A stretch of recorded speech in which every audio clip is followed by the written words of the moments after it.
You'll get early access to primo vids, plus bonus cuts to vibe with. Ancestor of home encounters for human beings. Dude, JCS style videos are so funny, and Matt Orchard does this as well. Where they'll literally be like, at first we were a gas cloud. It's like, dude, we're gonna talk about a specific murder. Why are you starting here? Literally, like, you don't have to describe how the Big Bang happened every fucking time. You have to describe a singular murder.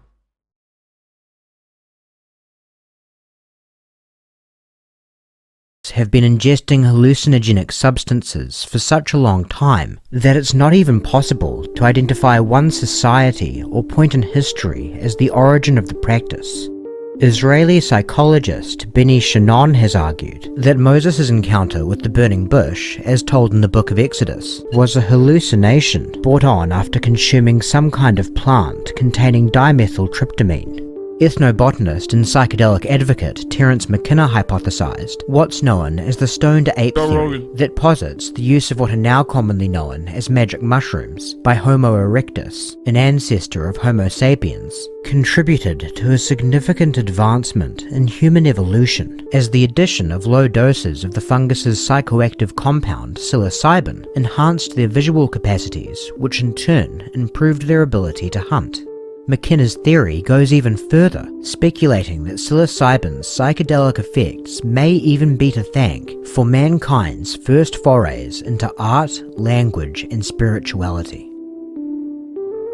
Whether or not any of that is actually true, the main takeaway is that people have been tripping for so long, the practice predates recorded history. And it certainly hasn't lost any of its appeal in modern times. The reasons one might use hallucinogens vary. They are sometimes used for therapeutic purposes, with some of you have literally never listened to Joe Rogan, and it shows. If you are finding out about like the whole Moses in the burning bush or whatever the fuck, all of those stories, or like how, or Terence McKenna for the first time ever, you have never watched Joe Rogan, okay?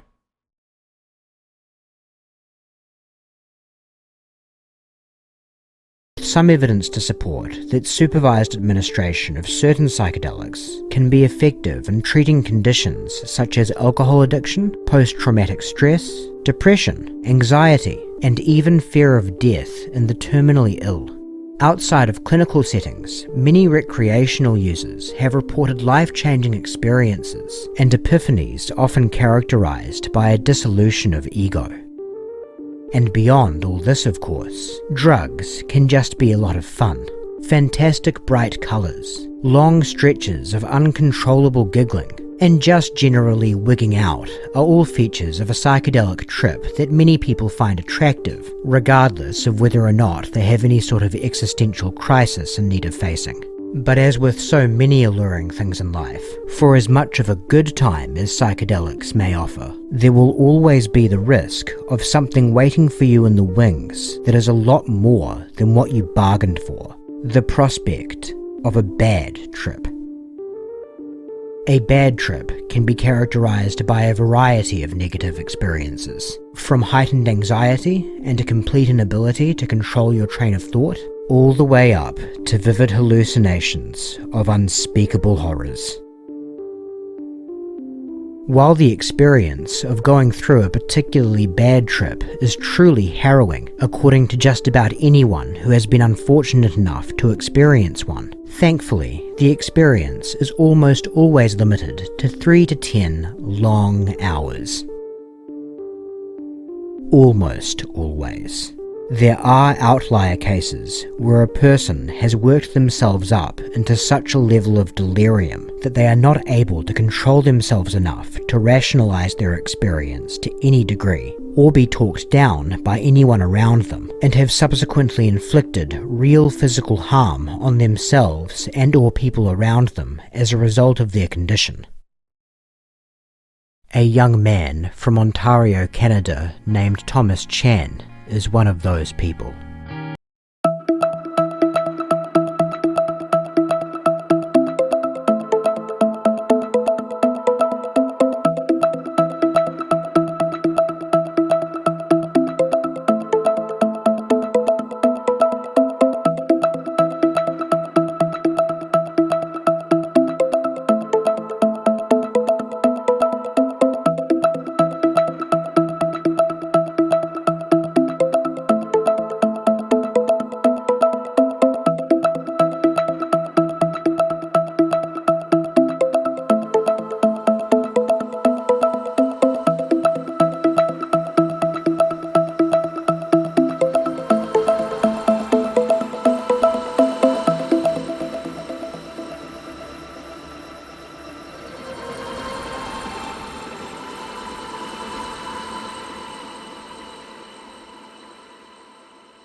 Lynn. Lynn, what's your last name? Witteveen. Hello, can you hear me?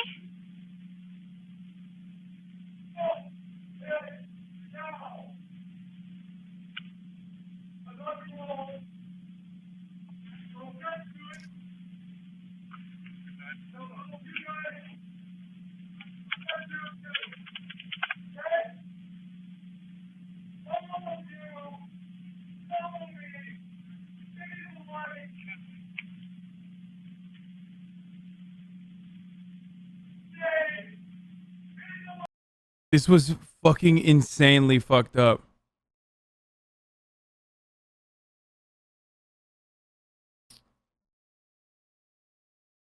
The reason why the dispatcher talks that way is to keep them on the line.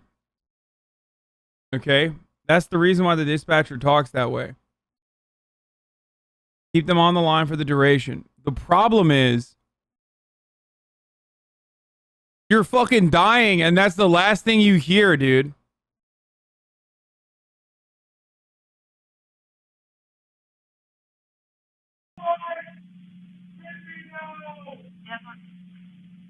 Hello, can you hear me? Yes, sorry. Okay, all right, we've got police on the way, okay? They're coming, they're almost there. Okay, they're coming.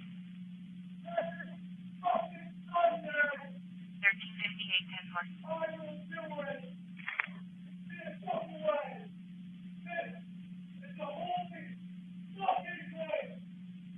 They're almost there, okay? Oh, dear.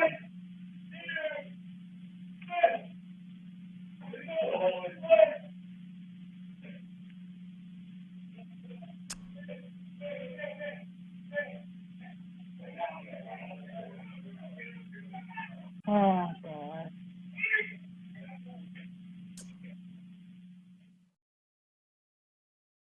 At the time Lynn Witteveen placed that call, Thomas Chan had already stabbed her in the stomach and neck with a knife he had taken from the kitchen. He would go on to inflict several other stab wounds, including one through her eye. Witteveen survived her injuries, though they proved to be... Miskiff said the N-word. What? What happened?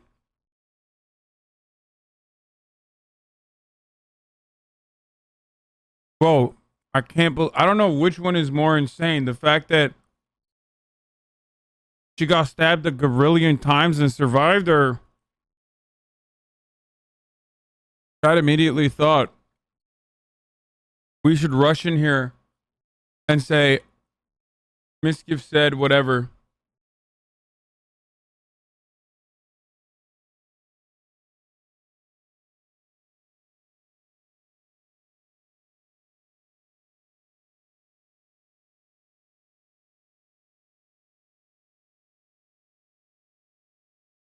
Honestly made me feel a lot better knowing she survived, as horrifying as that was. That's crazy. life-altering in their severity, requiring multiple surgeries, including the removal of her right eye and parts of her bowels. She also suffered vocal cord paralysis and limited movement in parts of her body, in addition to a host of other complications and chronic pain that have left her unable to work.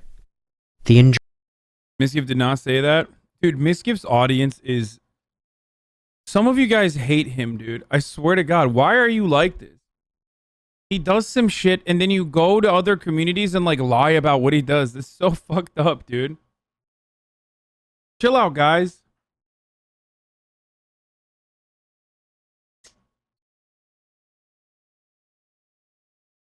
They love drama so much that they thrive on like shitting on Miskiff too. Injuries Thomas Chan inflicted upon his father Andrew were even more severe. He was found without a pulse when police arrived at the residence. And Thomas Chan was still in a state best described as psychotic, yelling at the top of his lungs that he was God. Police managed to arrest him after wrestling him to the ground. By the time he got to the police station, Chan was no longer in the grasp of hallucinations, but was still clearly high. Do you understand your right to remain silent, sir? Sir? Pardon? Do you understand your right to remain silent? Yeah. Can I see lawyer? Do you wish to contact a lawyer, sir? Yes. Do you have anybody specific in mind, sir? Laura Blair. Who? Laura Blair. Is she a lawyer? You have the right to contact a lawyer. No, I don't know any lawyer. Okay. No. Bro, what the fuck is going on in the background? Shut up! Sorry. Who's that? Somebody else. Okay, I don't know what's going on. Chan Fucking XQC's doing roleplay in the back there, dude. Fucking Canadian prisons, of course. was in the back of a squad car being driven to the hospital when he first began to show signs of sobering up. The audio is very eerie to listen to, as Chan is beginning to realize what he's done, but is still very much under the influence of the psilocybin. As a result, the dialogue is marked with a disquieting sense of incongruity. The words are right, but the way in which they're spoken is completely out of sync with the severity of the situation. Chan is technically starting to understand what has happened, but the true gravity of everything is still not setting in. Oh my fucking god. Why are you so obsessed with XQC? Keep your own audience to yourself and leave XQC to himself. Face rolling with eyes. Heart.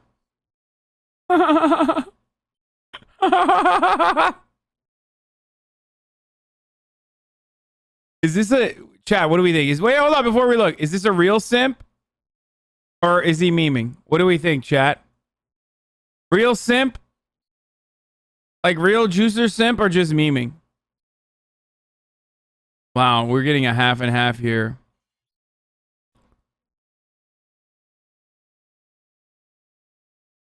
Monka W Felix is coming.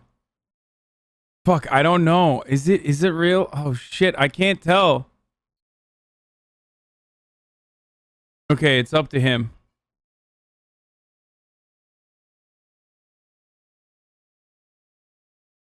I can't tell if it's like a Zoomer XQC simp or not.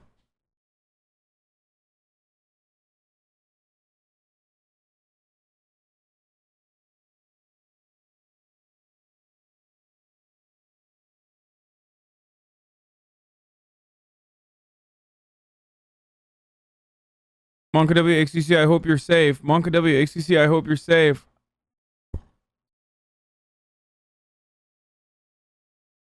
I don't know if it's a meme, dude.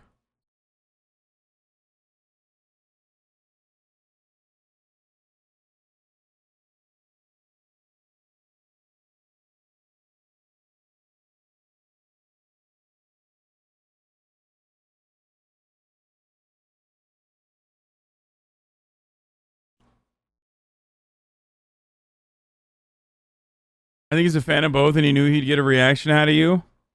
Damn it. I'm not going to ban him, dude. I would never ban that. That's funny as fuck. I took shrooms after drinking. I read about this thing called the third eye or some bullshit like that. And then I started meditating and I started hallucinating. Started thinking I was God, which is ridiculous, and it's just... He writes Hasan is coming, Monka W on XQC's chat. So stupid. And had I not have been on drugs, I would have understood. That's stupid, and I never would have thought that. And I didn't think this was possible for me. Everything started morphing, and then all of a sudden it started going bad, and I started thinking that everyone was against me, and I wanted to be in the light, and then all of a sudden everyone started turning against me, and it just went south from there. Believe me that I am sorry, and I did not think this could ever happen to me, and I did not see this coming. But I take full responsibility for it, and whatever punishment, most severe, as severe as it is, it should be rightfully so, because it was a vicious, unprovoked attack. and there's nothing I can do to take it back. I wish that it all could. I could, obviously, and you've probably heard that before. But it's just... Chat. He doesn't know what the fuck he's doing. Hey, bro, Hasanabi, can you please address the fact that this guy had clearly an underlying mental issues and that it's not just a reaction on psychedelics? I've done shrooms so many times from microdosing to high doses, and labeling shrooms on one category undermines its good effects and benefits.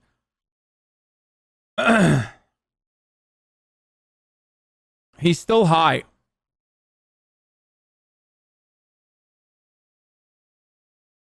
Also, I don't know what his underlying problems are, so I'm not gonna make a statement on it. But yes, shrooms on their own don't cause you to fucking murder your family.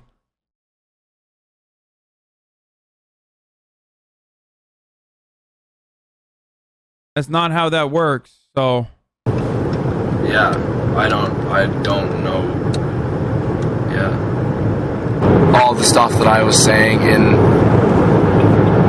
while I was in custody, I was still on shrooms. And I was still feeling the effects. And I was, pardon my language, tripping balls and disregard everything that I said in that because it will be of no use. When was that? When I was in here in custody and people were asking me about lawyers and all that shit, and I was muttering on about utter nonsense. I just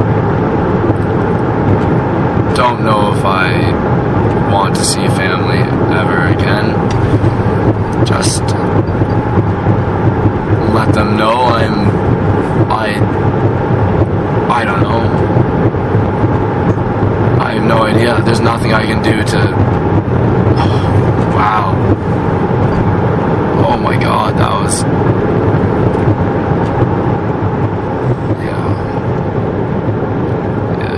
Have sons or daughters at home, when you get back, just give them a big hug, let them know that they're loved. And if you guys want to get in touch with psychologists and all that jazz, and thanks, man. I mean, it would hit a lot different if you hadn't just murdered your fucking dad, but I will totally talk to them. This is, yeah, I'm an open book and ready for study, I guess, now. He stabbed his mom and dad, and his mom, like, fucking, I don't know how, actually ended up surviving, but the dad died. Nothing else I can really do apart from trying to help us not happen. Around noon that day, Chan is no longer under the drug's influence, and he is interviewed by Detective Constable Joanne Elliott. Bro, can you do ableism to defend my precious drugs?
What a beautiful chatter. One timeout. One fucking timeout. Over the course of 26 months that he's subscribed. One.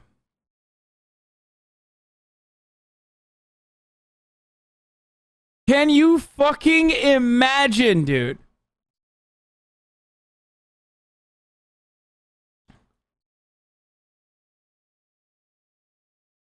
Imagine being a hero. A hero like this, a model citizen.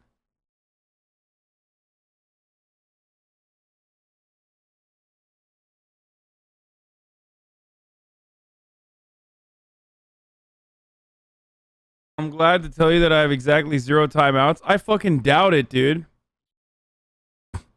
Yeah, see? You have 3, bitch. And you've only been here since June 15th, and you already have 3.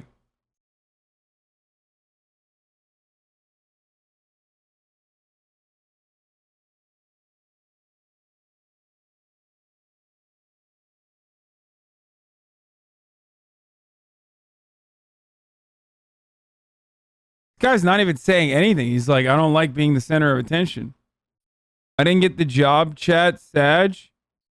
What job? Didn't we watch this already? See, the last time he said this, didn't we watch 30? I'm sorry that you didn't get your job. Bad idea. Just get a new car, like 4,000 tops. Oh, I have a nerve. I'm so nervous. I have an interview in 30 minutes. Monka W. That site still works, lol. I'm sorry, man. I'm sorry to hear that.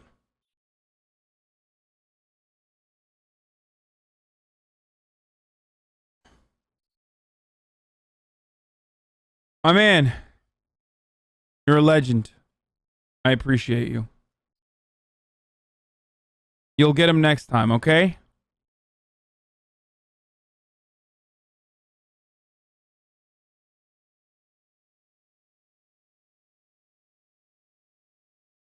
I don't wish to answer right now.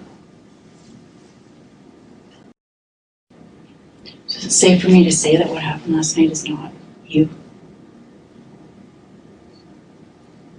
Okay, take your time.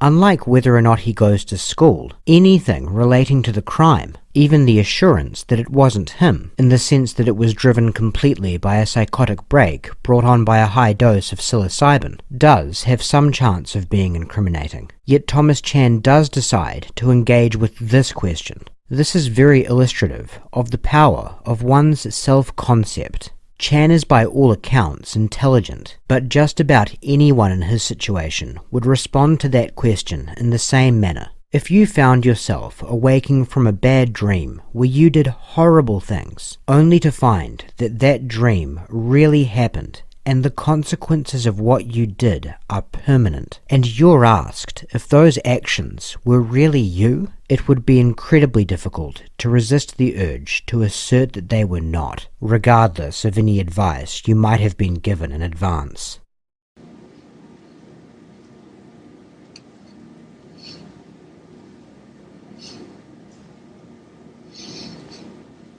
Are you just home for Christmas? Detective Elliot is generally very adept at utilizing the power of silence, but that was arguably an uncharacteristic slip-up. When Chan begins to become vulnerable and engage with the events of— Bro, what the fuck? This dude, 28 months, 2 timeouts.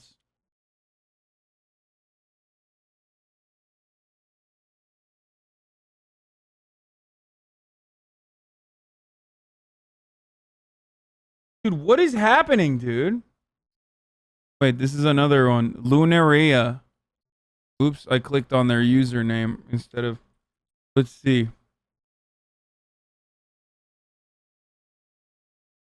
Bro, I have some fucking... Damn, dude.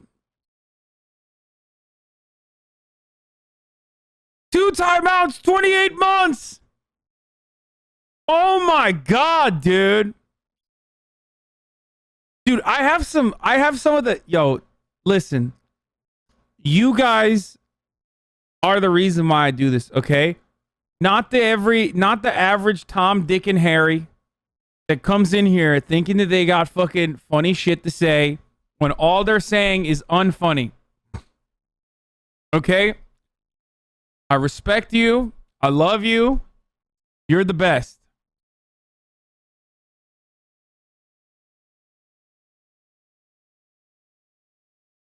Chatters like that in here and you still only read following for 15-minute gray name Andes. No wonder you're surprised by this. I drew your hostile emote too a while back. Oh, hell yeah. Or my Hoss Comfy, sorry. Good hostile.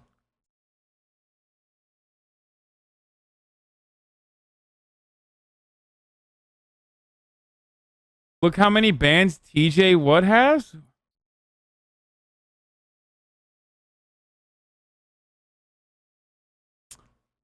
That's crazy, dude.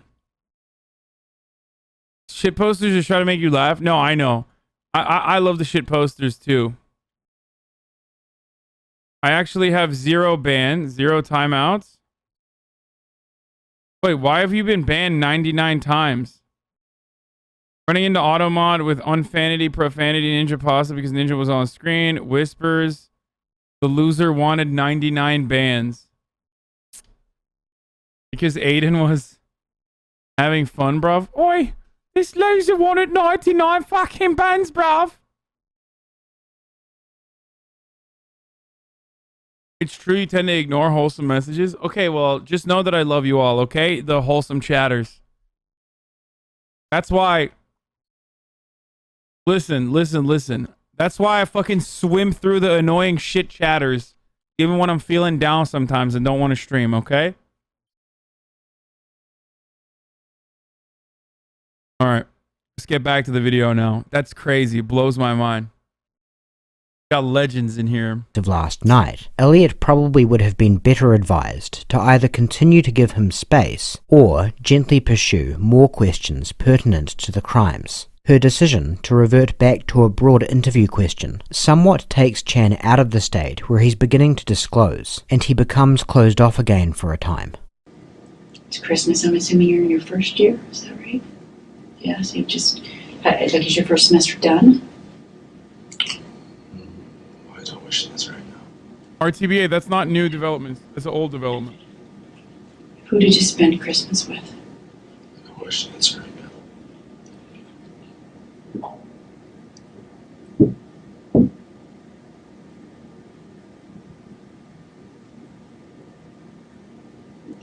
Thomas, are you close to your dad? I wish this right now.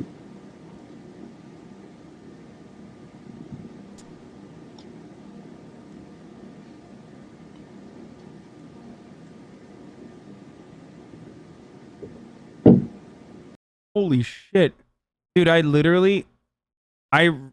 read like a couple chatters and everyone started subscribing. I read a couple subscription messages and noticed a couple subscribers and literally everyone started subscribing, dude. It's like a cheat code. I got to start reading subs every now and then, you know what I mean? Just like, hey, excessive, thank you for the 3 months. It's just, this is a sub read stream, okay? This is where I just read all the subs now.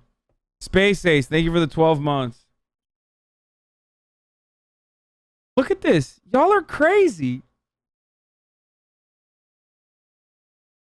Gotta get those 28 months so you can get a shout out from Hasanabi. I mean, dude, I respond to people no matter what. Neurotender, thank you for the 5 gifted. Sphere Hunter, thank you for the 5. Stop. I'm not gonna do that. I'm not gonna read any of your subs going forward. Stop gifting and stop subscribing. Oh my fucking god. Is that Lil Krish? 5 gifted subs? You're still fucking permad. T-Blows, 10 gifted. Lil Krish, another 10 gifted. Okay, we're gonna watch the video. Stop. This is literally the fucking concept behind a subathon. Okay? This is like, I'm not gonna interact with you.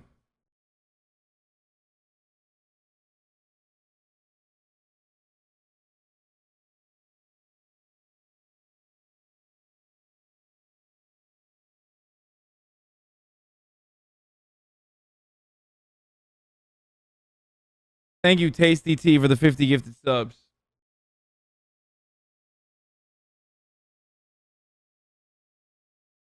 Thank you, Rabies Nurse, for the 10 gifted. Oh my god. Rabies Nurse with another 10. Maya Dara with a 10. I can't get to all these, dude. Stop.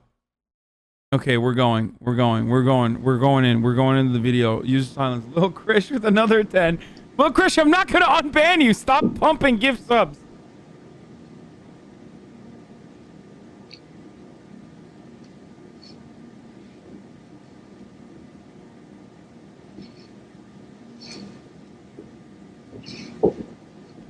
Level 98 missing, no 5. Thank you.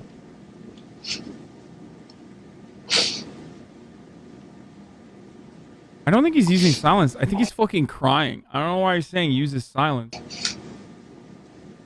Oh my god, you guys are psychos. I swear to fucking god. Strike a Dragon, thank you for the 50 gifted subs. Oh, she's using silence. It's very effective.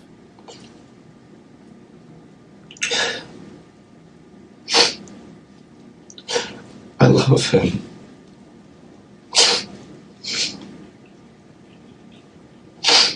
Rev is in 10. Thank you for the 50 gifted.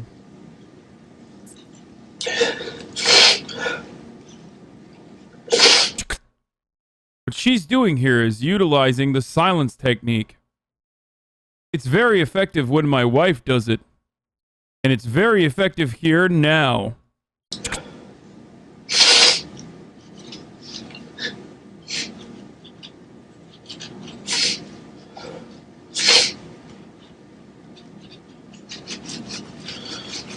What do you think your dad would want you to do right now? Detective Elliot is Hello, very Chris, good thank at you for the making 10. use of whatever his... Bro, I will literally never unban Lil Krish if he keeps fucking gifting subs. Stop gifting subs. He's gonna fucking do a chargeback or some shit anyway. And be like, I stole my mom's credit card and that's why I'm fucking peppering you with gifts. Lil Krish is gifting from their main account. You banned one of their socks? Wait, what's their sock?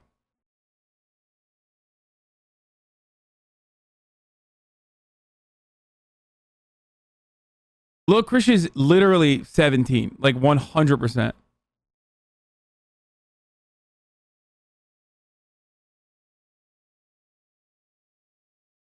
What did he do again to get banned? Lil Krish, another 10. He got banned because he kept spamming the rice gum clip.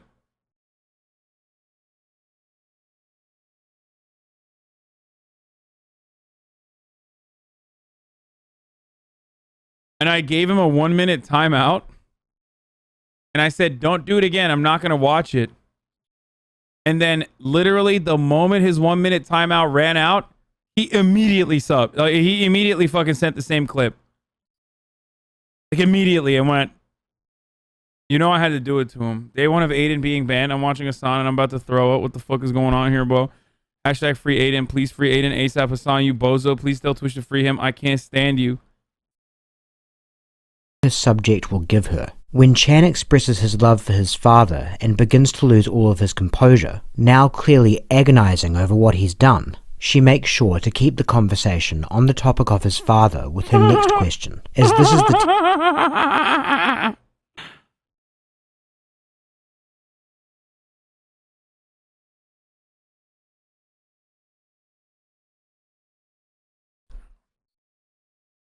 It's funny to see people behave so differently in other people's chats. Oh no, he's doing the same thing. Watch the Ordinary Gamer video. Face clan and rice gum exposed.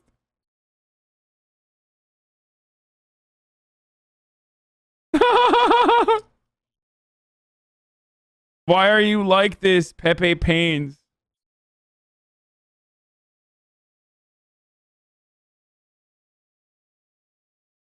That's it, XQC. I am done. All you do is play GTA and don't even throw in a little variety. It's getting boring and annoying. I am now unsubbing and now going to Aiden Ross. Goodbye, Felix. Forever. We are over.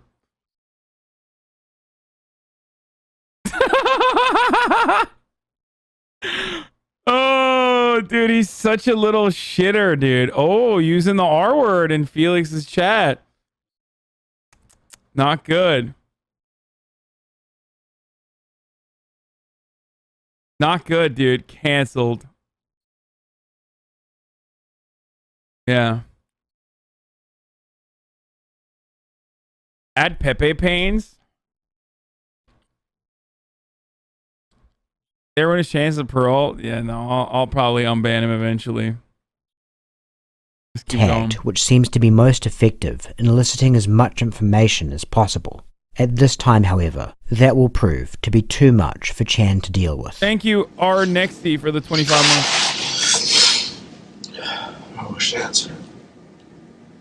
You can make any decision you want, Thomas, at all. But I want you to seriously think about what happened last night, what you think should be done for your dad, for Lynn.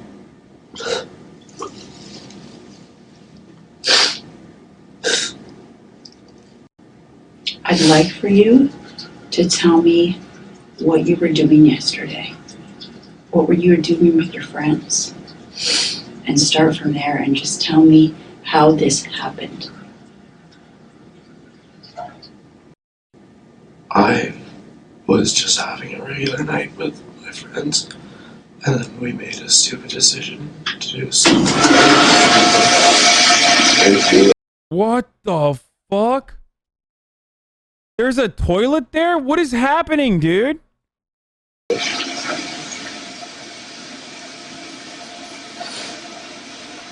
I said to do something very... Bro, are Canadian police stations just like one room? Like, what the fuck's happening?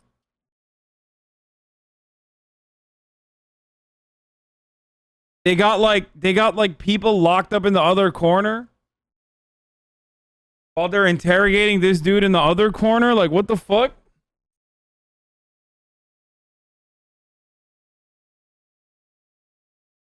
Yeah, I just What was that? take a hallucinogenic drug, Okay. and then all of a sudden, out of nowhere, They were doing silent cop, shitting cop. I got a god complex. And I've never felt like that before. It's so stupid. So stupid. And then I thought that everyone was just turning on me. I ran to my dad's for help. In honesty. No one answered the door. Like I started hallucinating. You started hallucinating? Okay. Seeing close friends and family who've tried to help, their faces start to be aggressive and sinister and devilish, and I felt like, I don't know how to explain it, I just felt like everyone was turning on me and everything like that. And I went to my dad's for help, and I wanted to get in. Mm-hmm. So I got in by any means. And then, when he came out.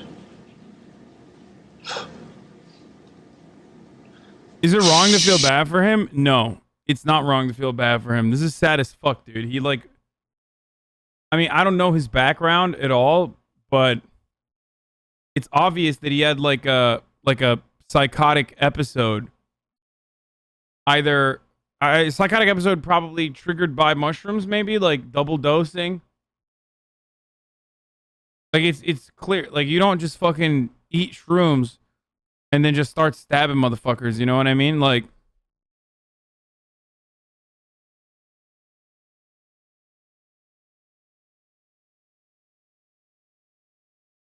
can this happen if you shift too far? Okay, dude. What's stopping the U.S. from implementing the same interview tactics as Canada? That the not respecting Requesting a lawyer technique is OP. The U.S. would find the tool useful as fuck.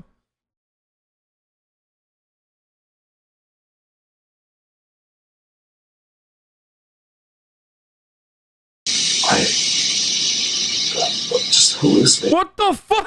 Even more in his face. Just. Did he just say who is there?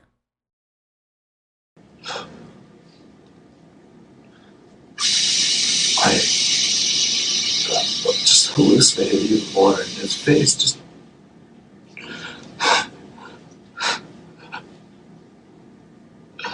And I thought he was coming after me. But he wasn't. But I thought he was at the time. Because of this stupid drunk.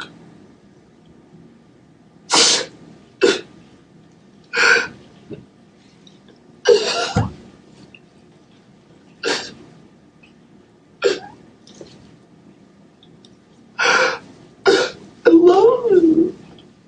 Like that.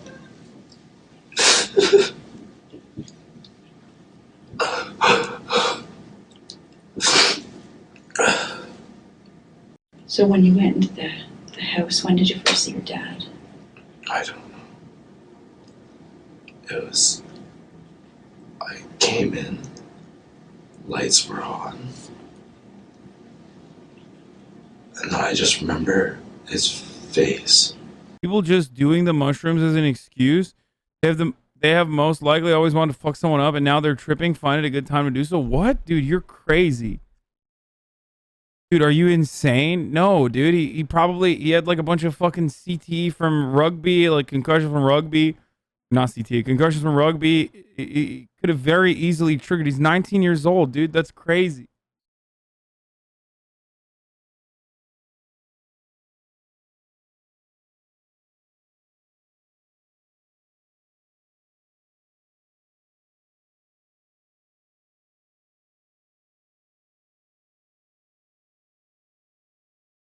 I love when people that never done drugs try to explain them. It's so fucking stupid. Yeah, it's like, I mean, listen, like mushrooms are not supposed to do that. But if you already have like some sort of underlying situation going on, they can, you know? If someone has no history of like violent outbreaks like this though, I mean, he got drunk, then he fucking double dosed on mushrooms. Like, it could have been just all of that. The combination of that could be this, having a psychotic episode.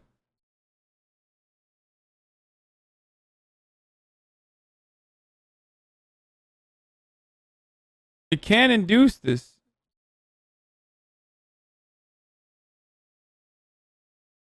You know? Just turned and devilish. Same with all my closest friends, my mom even. Mm-hmm. All their faces just turned devilish. Their hair started growing and turning black, and I was just so scared. They wouldn't do anything. Chat. If you listen to the fucking 911 call and you hear his mom on the phone or his stepmom on the phone and you hear him in the background, he doesn't sound like the type of dude who's like doing a premeditated murder. Okay? He sounds like he's having a fucking psychotic breakdown.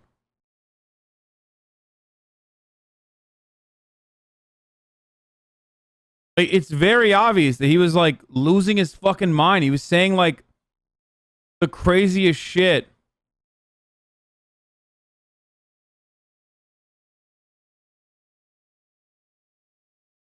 Said he had a god complex. He was not having a bad trip. He kept saying on the phone, he said he was God every Sunday. He was yelling that he was fucking God. Oh. To hurt me ever. Detective Elliot continues to try and have Chan piece the night together, both before and after breaking into his father's house, as best he can. One new detail of his experience that emerges is a feeling that he was protected by lights being on, and he felt as if his friends at his mother's house had sinister intentions to switch them off. What are you thinking about right now? I think I was trying to protect the light switch. When? My father's. He kept saying every Sunday, I'll see you, we'll see you here again every Sunday. And then he was saying it's top of the hour, so there's a 60-second ad break. That was really weird. And then he said, like, if you no longer want to see the ads, you can subscribe for $5 or for free with the Twitch Prime. Or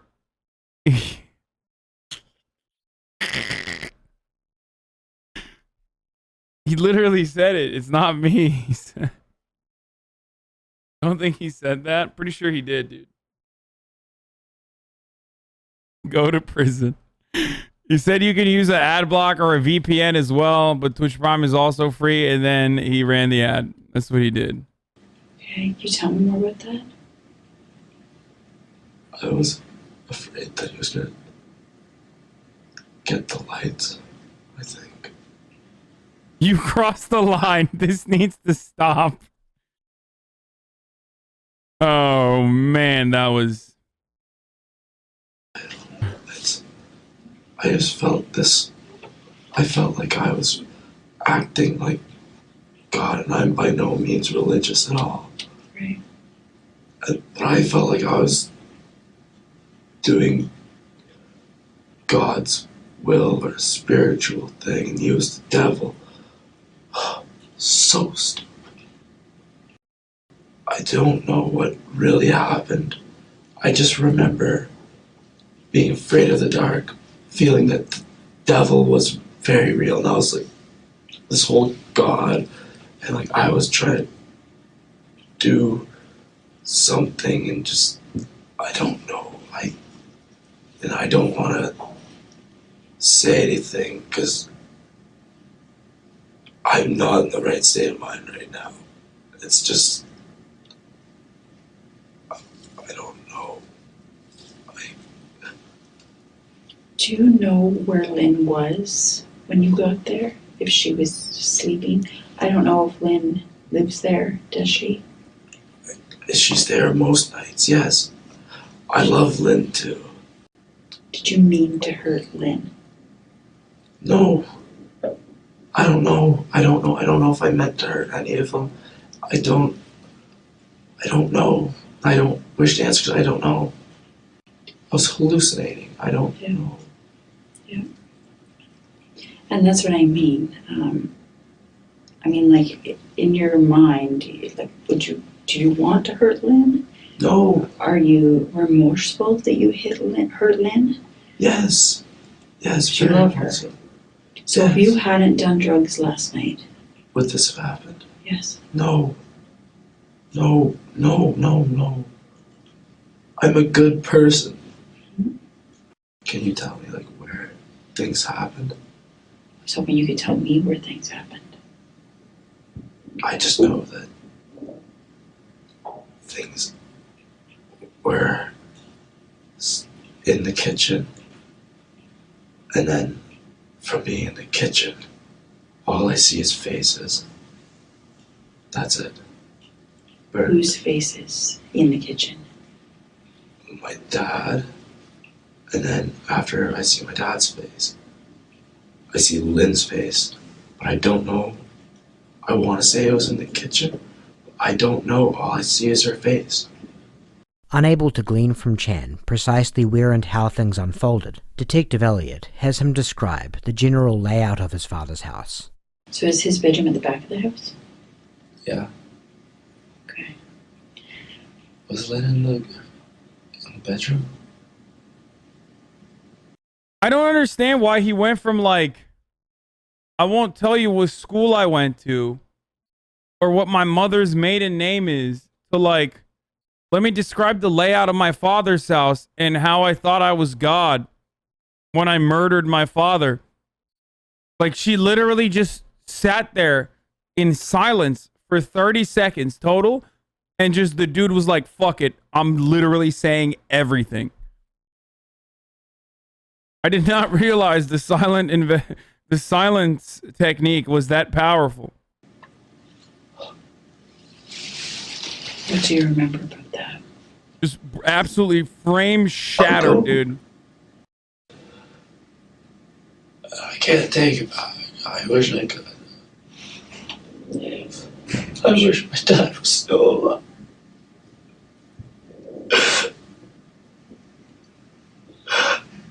Lynn's okay.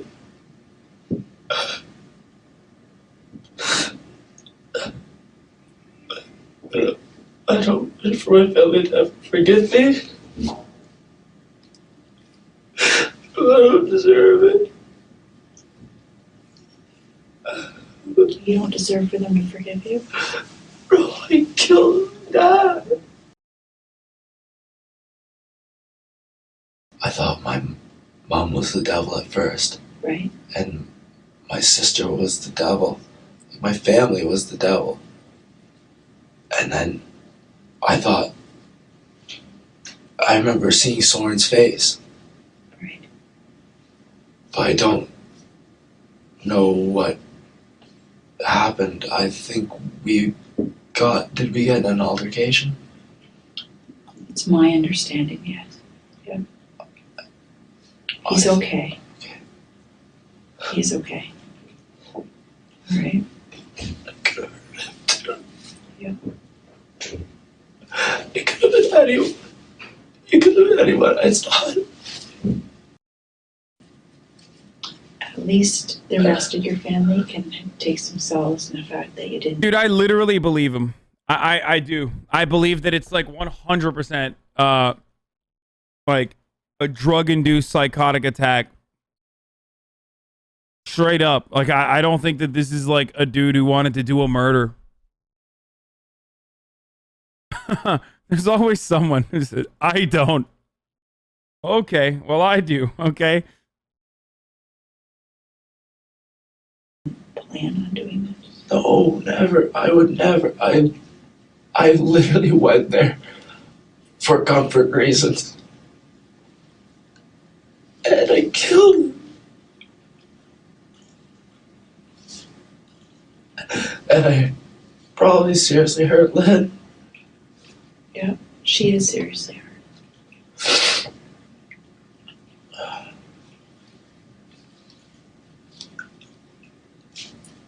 That's tough. I know I mentioned this early on, but you have been athletic by the sound of things your whole life. Is that right? You played rugby. Lots of concussions. Lots of concussions. Lots of concussions. Mental illnesses. Mm-hmm. Can you tell me a little bit about that? It's just chemical imbalance in my brain, causing depression. When did that all start? Probably grade 11.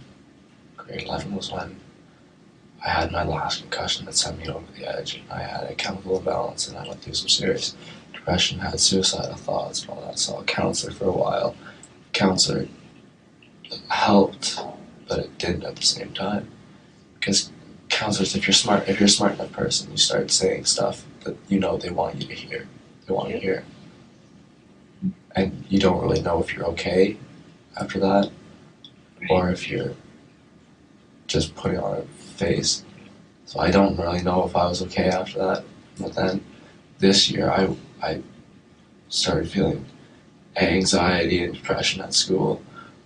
But the weeks leading up to coming home, I started feeling a lot better, and I stopped smoking weed, and I did all this stuff, great things, and had a whole new drive, and then this happened. The worst possible thing happened.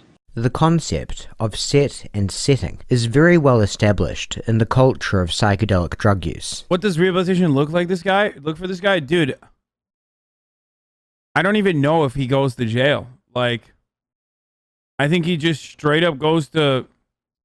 He goes to fucking medical treatment. Like, like therapy. I mean, he might. I'm just saying, because he did murder his dad. But it does feel like what this dude needs is not jail time, but therapy. Like, immediately. Little Krish with another 10. The notion is that in order to control whether or not you have a positive or negative experience, you're well advised to make sure you're in a good mindset, both in terms of how you're feeling when you ingest the substance, and just more broadly, how you feel about where you are in life. The setting part is fairly self-explanatory. Being in a safe, private place with friends you trust is far less likely to render a bad trip than being in a busy, jarring environment surrounded by strangers you may fear are judging you. While this may be sound advice, mindfulness of set and setting is far from foolproof, and Thomas Chan's case is a perfect illustration of this. His setting was just about ideal, in the company of two friends he knew well and in a place he was very familiar with.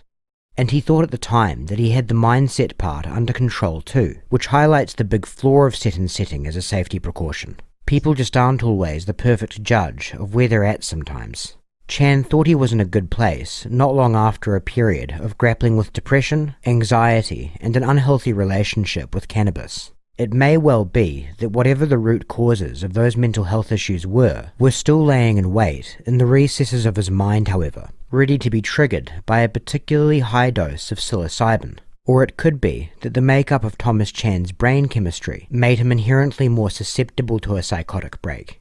On that note, it's worth going into a little more detail about his history of concussions. Chan played rugby from around the age of 10 to 16, and during that time he suffered approximately 10 concussions, which were followed by issues with headaches, serious bouts of depression, and declining grades. His parents eventually made him stop playing the sport in grade 11 after he had 2 concussions in 1 week. So how difficult is it to draw a plausible connection between Chan's history of head trauma and his extremely violent behaviour in the early morning hours of December 28th? Very difficult indeed.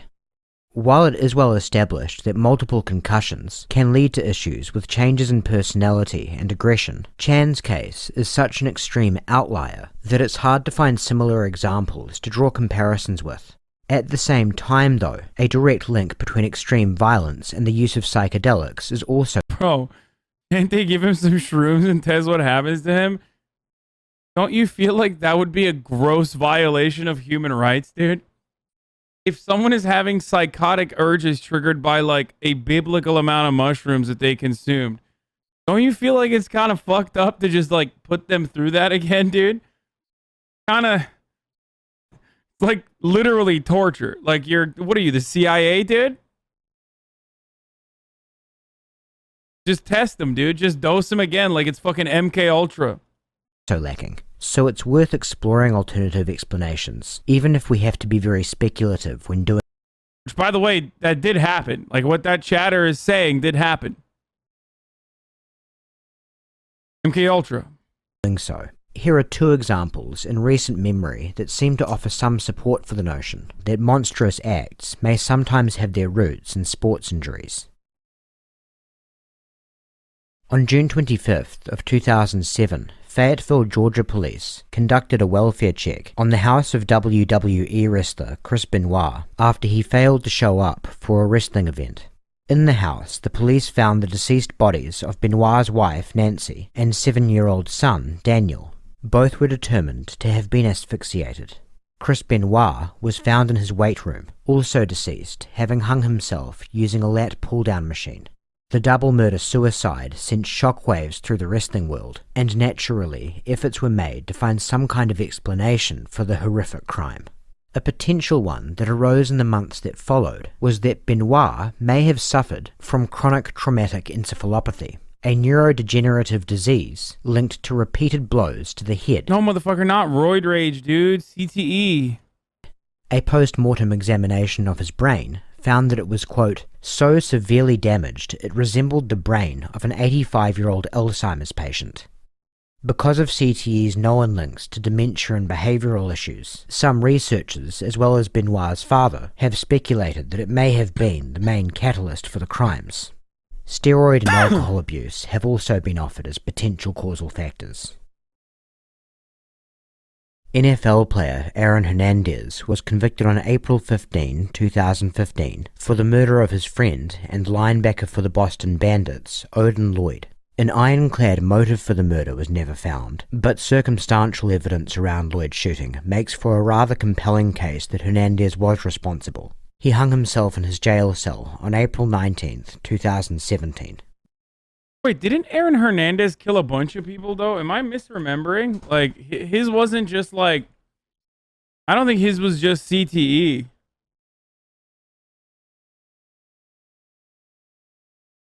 Or did he only kill one person?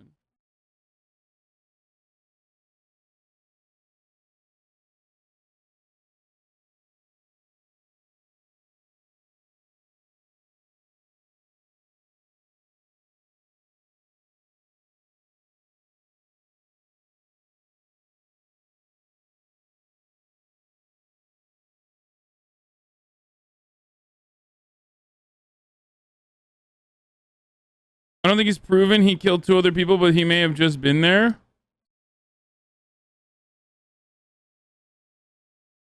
He was acquitted of 1 murder charge. Before his homicide conviction, Hernandez had a very checkered past, to say the least. Bar fights and other serious assaults, witness intimidation, and potential links to other homicides and shootings. A post-mortem study of Hernandez's brain found that he too suffered from a serious case of CTE. Dr. Anne McKee, the head of Boston University's CTE Center, who was responsible for the study, made a point of qualifying the findings as they related to an explanation of Hernandez's criminal behavior, stating that, quote, "In any individual, we can't take the pathology and explain the behavior. We can say collectively, in our collective experience, individuals with CTE and CTE of this severity have difficulty with impulse control, decision-making, inhibition of impulses or..." Can they not figure out CTE through like a MRI or whatever? By like scanning people's brains? Like, can you only conduct the CTE post-mortem?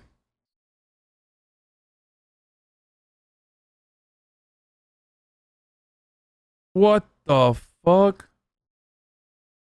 Yeah, that's who's lawyer? Is this Casey Anthony's lawyer, right?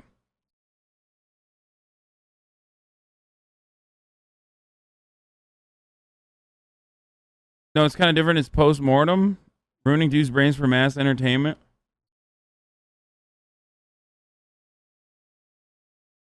or aggression, often emotional volatility and rage behaviors. So circling back to Thomas Chan's case, is it possible to state with confidence that his actions were owed in part to multiple concussions? No, but it's a notion with some precedent, so it's worth thinking about. In terms of how the argument went in court, it should come as no surprise the prosecution weren't having a bar of it, with one objection being that a physical... Some NFL players commit suicide with gunshots, avoiding their head specifically so their brain can be examined. What the fuck? What? Did you just make that up? That is the saddest fucking fact I've ever heard, dude.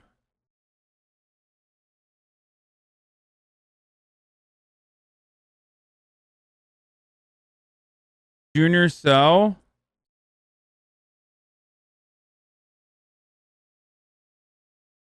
Dude, holy shit. We should fucking... I mean, don't get mad at me, guys, but I think we should cancel the NFL.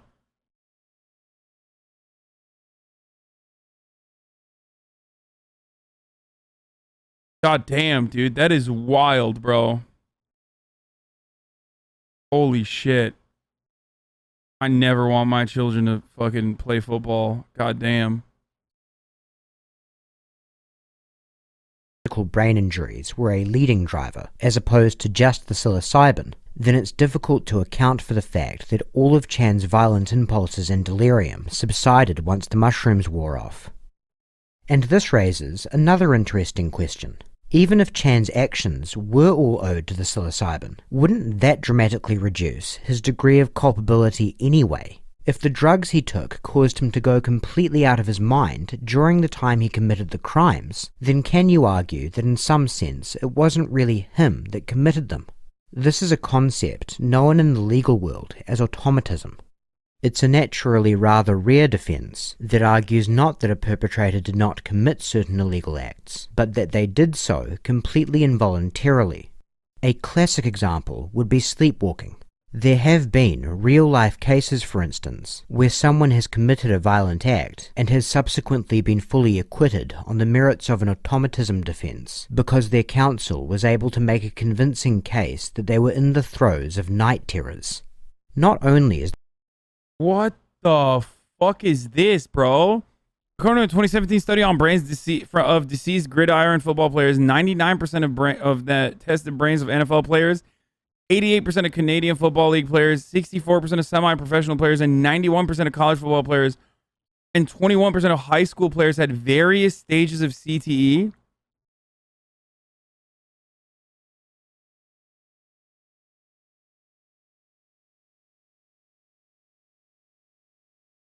What the fuck?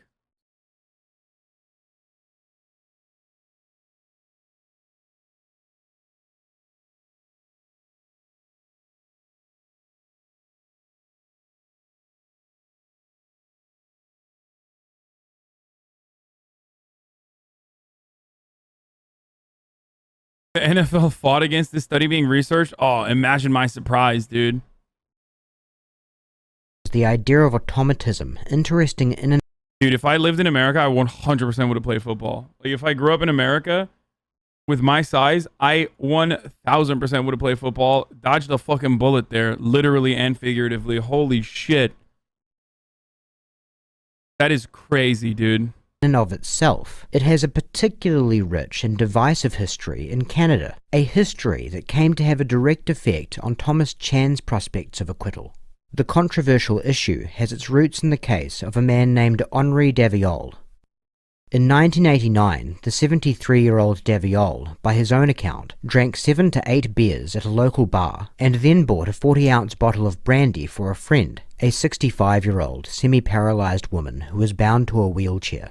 Daviol took the brandy to the woman's house where she drank half a glass before passing out, and Daviol proceeded to drink the rest of the bottle.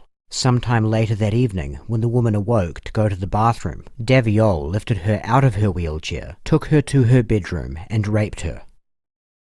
At his trial, Daviol pleaded not guilty, with the basis of his defense being that his state of blackout drunkenness was tantamount to automatism. He had no recollection of the assault, and his level of intoxication meant he realistically had no control over or responsibility for his crimes. His defense was successful, and he was acquitted.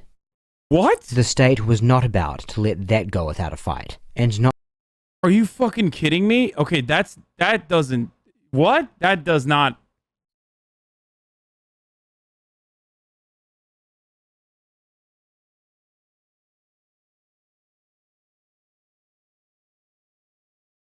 That's a little different, I think, than the other cases that this guy brought up. Not long after that decision, the Quebec Court of Appeal overturned his acquittal, ruling that even extreme intoxication does not negate intent. They sentenced Daviol to 1 year in prison. The case was then taken to the Supreme Court of Canada. The Supreme Court ruled in Daviol's favour. What their decision boiled down to was that not allowing a defense...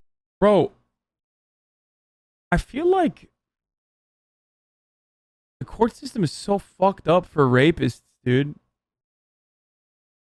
Like, rape victims, rather. It's crazy. Every time we see, like, every time we see someone who's done a rape, like, whether it's even against, like, children and shit, they just, like, literally get the lightest fucking sentence that you possibly could get.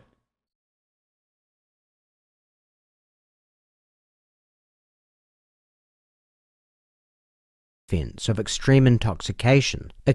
He raped a fucking woman in a wheelchair, dude. That's nuts.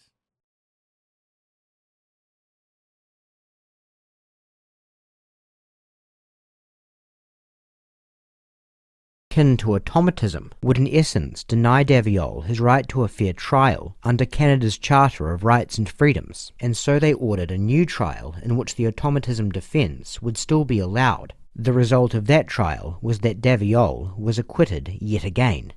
As you might imagine, this really pissed a lot of people off.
Unless the alcohol actually can be proven to have triggered a similar a similar psychotic break.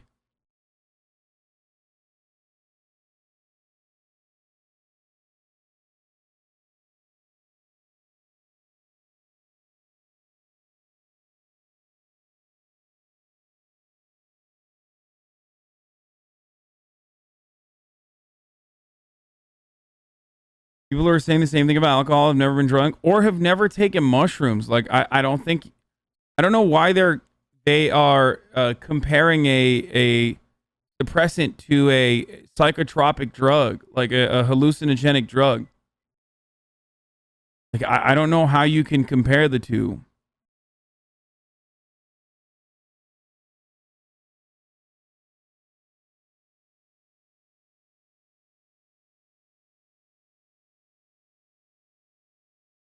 Not just drunk, blackout drunk. Okay, fine. Getting blackout drunk is not... It's not a hallucinogenic, dude.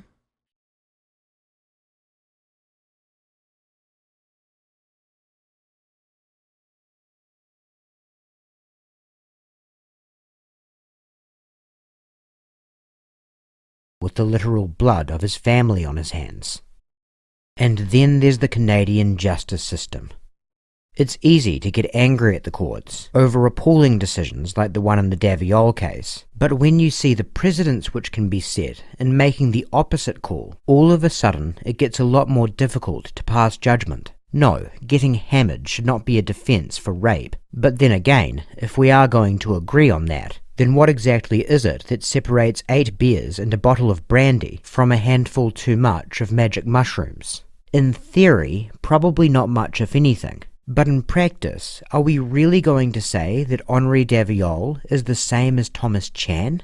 What do you do with a case like this? Here's what the judge decided to do. They found Chan guilty, as they were more or less obligated to do, given the way Canadian law had been structured around the issues raised in his case over the years. But they sentenced him to the mandatory minimum, 5 years in prison for murder and attempted murder. It could be read as a trade-off of sorts, the best answer in a case with no good ones. Thomas Chan may not be culpable in the same way just about any other person you could think of that's responsible for comparably violent acts is. But are we really comfortable with any court setting a precedent that whatever someone does while in the grasp of a horrendously bad trip is essentially a free pass? Maybe that's the most just punishment you could come up with delivering him. The loss of the better part of his 20s and a lifetime living with what happened at his hands. I love him. It's my dad. He's my only dad. I'll only ever have one. And I don't have one anymore.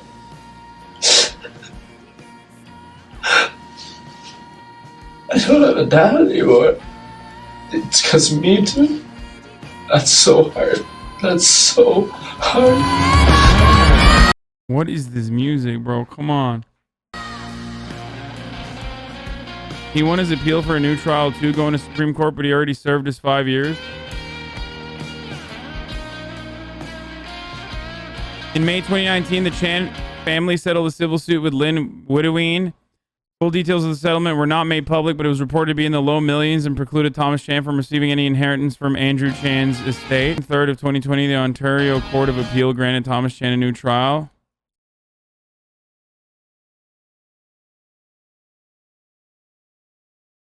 Agreeing that Section 331 of the Criminal Code had unconstitutionally deprived him access to the defense of non-mental disorder automatism. The court stated in its ruling that a reasonable person in Mr. Chan's position could not have foreseen that his self-induced intoxication might lead to assaultive behavior, let alone a knife attack on his father and his stepmother, people he loved. Okay, alcohol and shrooms are different, but they're both a choice and thus should be treated similarly. I get the shrooms affect you differently than alcohol, but it's still a choice to take it. The whole justice system is based on punishing choices. Okay, the problem there is, like, there is a reasonable degree. Like, you know, you might black out if you drink a lot of alcohol. There's a lot more control. There's a lot more knowledge around alcohol. You don't have that when you're talking about an uncontrolled substance.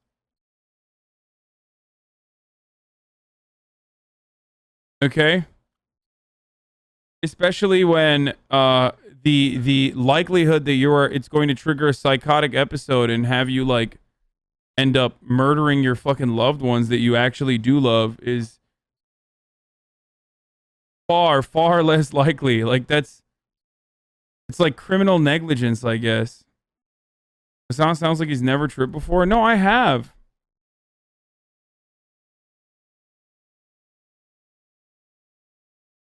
That's what I'm saying. Like, that's the difference.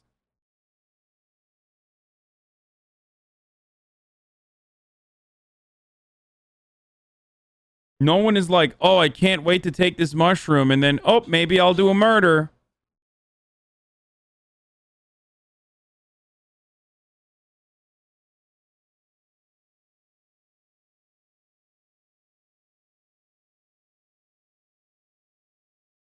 He wasn't forced to take the shrooms. Okay, but, like, it is an unexpected circumstance. Like, that's not an expected outcome.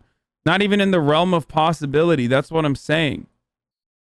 If there was, listen, here's my counter. Okay. If we knew more about shrooms, if we knew as much about shrooms as we do about alcohol, okay, and he went and he took a dose that, and for some reason, like, we found out that shrooms at a certain point, we now know that, like, shrooms can cause you to have this, like, psychotic breakdown and murder someone. And then he fucking still did the shrooms, I would feel a little bit differently. You understand?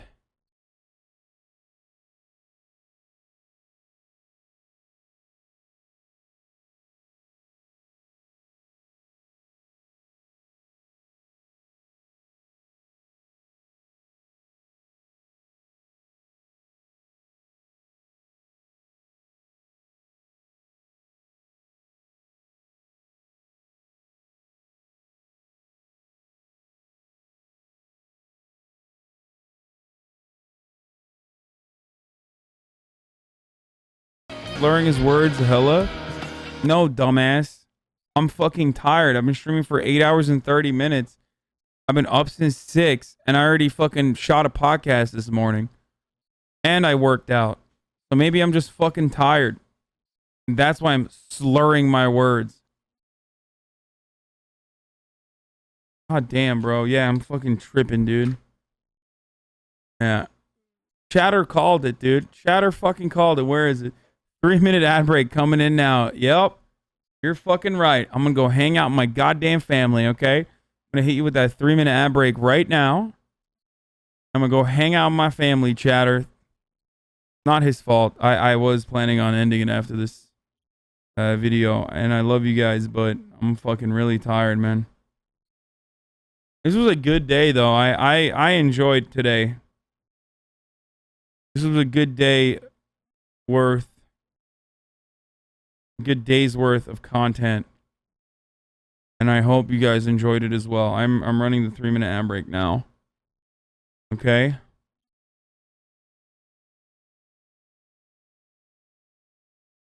Fuck, man.